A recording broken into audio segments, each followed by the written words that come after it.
상관기 20장. 그리하여 단으로부터 브엘세바에 이르는 지방과 길르앗 지방에서 온 이스라엘 백성이 떨쳐 나왔다. 전체 회중은 미스바에 올라가 야훼 앞에 일제히 모였다. 이스라엘 전군의 지휘관들은 이스라엘 각 지파를 거느리고 하느님의 군대를 이루어 가지고 나섰다. 이렇게 칼을 차고 나선 보병이 40만이나 되었다. 베냐민 사람들은 이스라엘 백성이 미스바에 올라가 모였다는 소식을 들었다. 그때 이스라엘 백성들은 그런 나쁜 일이 어떻게 일어났는지 말하라고 하였다. 살해된 여인의 남편인 그 레위인이 대답하였다. 나는 첩을 데리고 베냐민 지파에 속한 기브아에 간 일이 있습니다. 거기에서 하룻밤 묵으려고 했는데 기브아의 어른이라는 것들이 일어나 내가 묵고 있던 집을 애워싸고 나를 죽이려 하였습니다. 그랬다가 내 첩을 욕보여 죽게 했던 것입니다. 나는 내 첩의 시체를 가져다가 토막을 내어 우리가 상속받은 이스라엘의 전 지역에 보냈습니다. 그들이 이스라엘에서 얼마나 더럽고 얼마나 고약한 짓을 했는지 알리려는 것이었습니다. 이스라엘 결에여, 여러분이 이렇게 다 모이셨으니 이 사건을 어떻게 처리할지 지금 당장 결정을 내려주시기 바랍니다. 전군이 일제히 일어나 외쳤다. 우리는 아무도 자기 천막에 돌아가지 못한다. 아무도 자기 집으로 돌아가지 못한다. 이제 기브아 놈들에게 이렇게 하자. 제비를 뽑는데 이스라엘 각 지파에서 100명마다 10사람을 뽑고 1000명마다 100명을, 10,000명마다 1000명을 뽑아 굴량미를 모으자. 베냐민 지파에 속한 기브아 놈들이 이스라엘에서 저지른 이 고약한 일을 보복하러 올라갈 사람들의 양식을 모으자. 그리하여 이스라엘 사람은 모두 뜻을 모아 그 성을 치려고 모였다. 그리고 나서 이스라엘 지파들은 베냐민 온 지파에 전가를 보내었다. 너희가 이렇게 끔찍한 일을 저지르다니 어찌 이럴 수가 있느냐. 이제 기브아에 있는 그 무레배들을 내놓아라. 그 녀석들을 사형에 처하여 이스라엘 가운데서 악을 뿌리 뽑아야겠다. 그러나 베냐민 사람들은 동족 이스라엘 사람들의 말을 들으려 하지 않았다. 베냐민 사람들은 이스라엘 사람들과 싸우려고 살던 성읍들을 떠나 기브아에 집결하였다. 그날 여러 성읍에서 모여온 베냐민 사람들을 점호해 보니 기브아 주민 말고도 칼찬 군인이 26,000명이나 되었다. 그 군대에는 왼손잡이 정예부대 700명이 있었는데 그들은 머리카락 하나 빗나가지 않게 맞추는 돌팔매질의 명수였다. 이스라엘 사람도 점호를 하니 베냐민 지파를 빼고 칼을 찬 군인이 40만이나 되었다. 그들은 길을 떠나 베델에 올라가 하느님께 물었다. 우리 이스라엘 사람들 가운데서 누가 먼저 나가 베냐민 군을 칠까요? 야훼께서 대답하셨다. 유다가 앞장을 서라. 아침이 되어 이스라엘 군은 출동하여 기브아를 마주보고 진을 쳤다. 그들은 베냐민과 싸우려고 출동하여 기브아를 마주보고 대오를 정리하였는데 베냐민 군은 기브아에서 나와 이스라엘 군을 쳤다. 그날 전사한 이스라엘 군은 22,000명이나 되었다. 이스라엘 사람들은 야훼께 나가 저녁이 되도록 그 앞에서 통곡하며 다시 물어보았다. 우리가 우리 동족인 베냐민 사람들과 한 번 더 싸워야 합니까? 야훼께서 대답하셨다. 쳐 올라가거라. 이스라엘 군은 다시 용기를 내어 전날과 같은 지점에서 전투 대열을 벌였다. 둘째 날도 이스라엘 군은 베냐민 군에 접근해 갔다.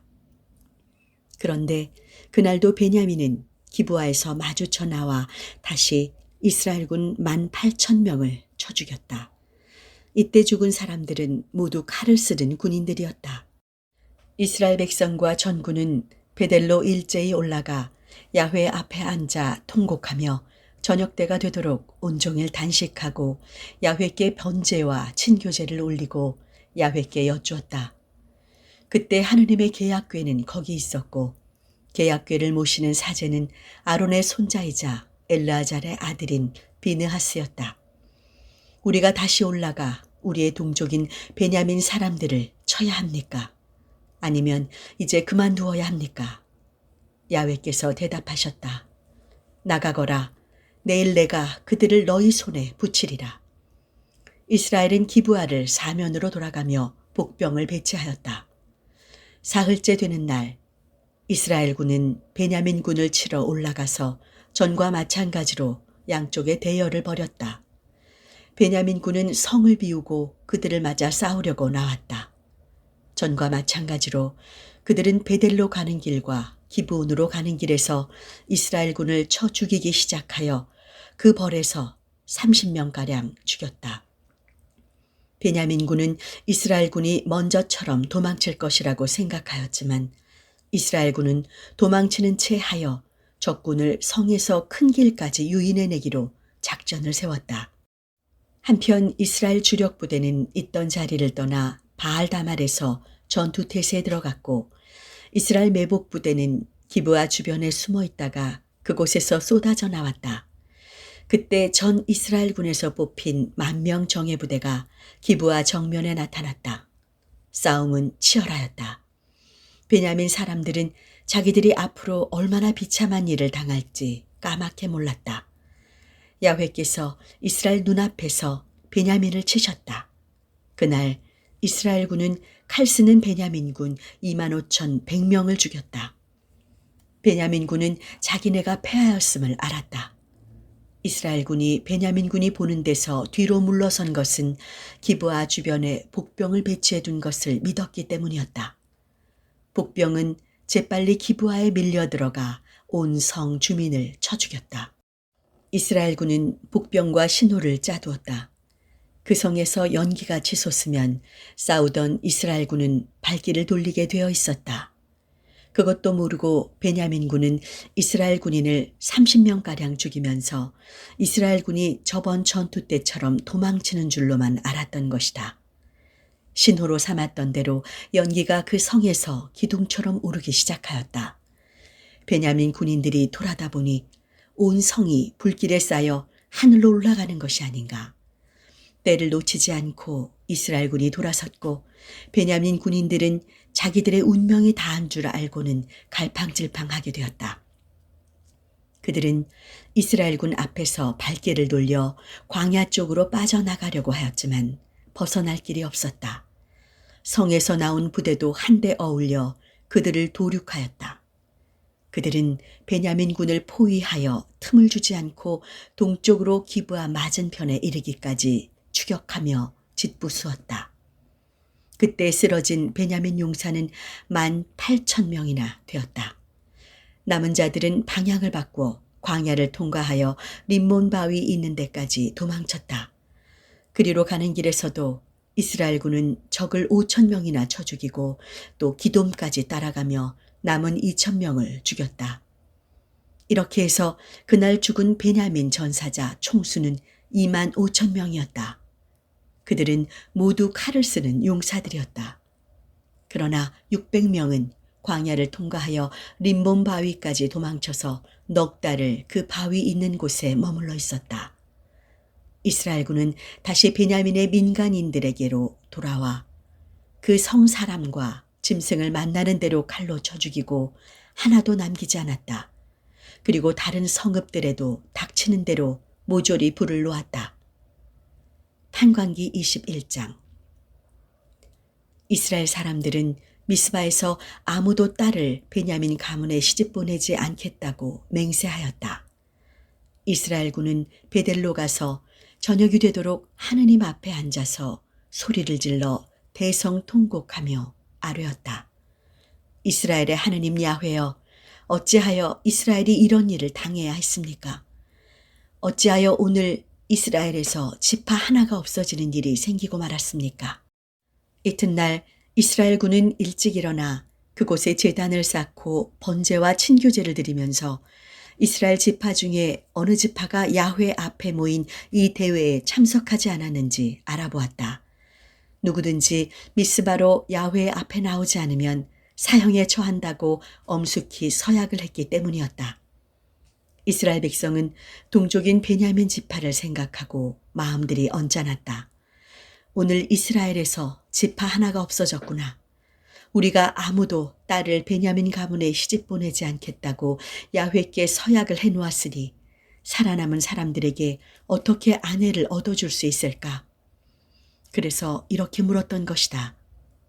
이스라엘 지파 중에 어느 지파가 미스바에 올라와 야훼 앞에 나오지 않았느냐? 그런데 야베스 길르앗에서는 이 대회에 나온 사람이 하나도 없었다. 점호해 보니 과연 야베스 길르앗 주민 가운데서는 하나도 나오지 않은 것이 드러났다. 그래서 회중은 가장 용맹스러운 사람 12,000명을 그리로 보내면서 지시하였다. 야베스 길르앗으로 가서 여자와 아이들까지 온 주민을 칼로 쳐 죽여라. 너희가 할 일은 이것이다. 모든 사내를 죽이고 사내와 한자리에 든 적이 있는 여자도 전멸시키고 처녀들만 남겨두어라. 그들은 이 명령대로 하고는 야베스 길르앗 주민 가운데서 사내와 한자리에 든 적이 없는 처녀 400명을 찾아내어 가나안 땅 실로에 있는 진지로 데려왔다. 그리고 나서 온 회중은 사람을 보내어 림몬 바위에 있는 베냐민 사람들과 화해하자고 하였다. 베냐민 사람들은 돌아와서 살아남은 야베스 길르앗 여인들을 아내로 맡게 되었다. 그러나 여자의 수가 모자랐다. 야훼께서 이스라엘 지파들 사이에 틈이 벌어지게 하셨기 때문에 백성들은 베냐민 지파를 생각하고 마음이 언짢았다. 그래서 회중의 장로들은 베냐민 여인들이 무졸이 없어졌으니 살아남은 남자들에게 어떻게 하면 아내를 얻어줄 수 있을까 하고 의논하였다. 이스라엘 중에서 지파 하나가 없어지지 않게 베냐민 지파에서 살아남은 자들의 씨를 이어야 할 터인데 어떻게 하면 될까? 우리 딸들은 그들과 결혼시킬 수 없고 이스라엘 백성은 베냐민 지파에 딸을 시집 보내면 저주를 받겠다고 서약을 했기 때문이었다. 그렇지, 해마다 실로에서 야훼 축제가 열리지. 실로는 베델에서 세겜으로 뻗는 길 동편에 있는 성으로서 베델의 북쪽 레바논의 남쪽에 있었다. 그들은 베냐민 사람들에게 이렇게 하라고 시켰다. 포도밭에 숨어 있다가 실로 처녀들이 떼를 지어 춤추러 나오는 것이 보이거든 포도밭에서 나와 그 실로 처녀들 중에서 아내를 골라 잡아가지고 베냐민 땅으로 돌아가거라. 만일 여자의 아비나 형제가 와서 시비를 걸면 우리가 그들에게 말해주마. 전쟁에서 여자를 잡아다가 아내로 삼듯이 그들도 당신네 여자들을 그렇게 한 것이니 용서해 주시오. 당신들이 자의로 여자를 그들에게 주었다면 서약을 깨뜨리는 죄를 지은 것이 되겠지만 그렇지도 않지 않소. 베냐민 사람들은 그 말대로 춤추는 여인들을 붙잡아 사내의 수요만큼 아내감을 골라가지고 자기들 상속지로 돌아가서 성읍들을 재건하고 살게 되었다. 이렇게 해준 다음 이스라엘 백성은 그곳을 떠나 각각 자기 지파, 자기 가문이 사는 상속지로 흩어져 돌아갔다. 그때는 이스라엘의 왕이 없어서 사람마다 제멋대로 하던 시대였다.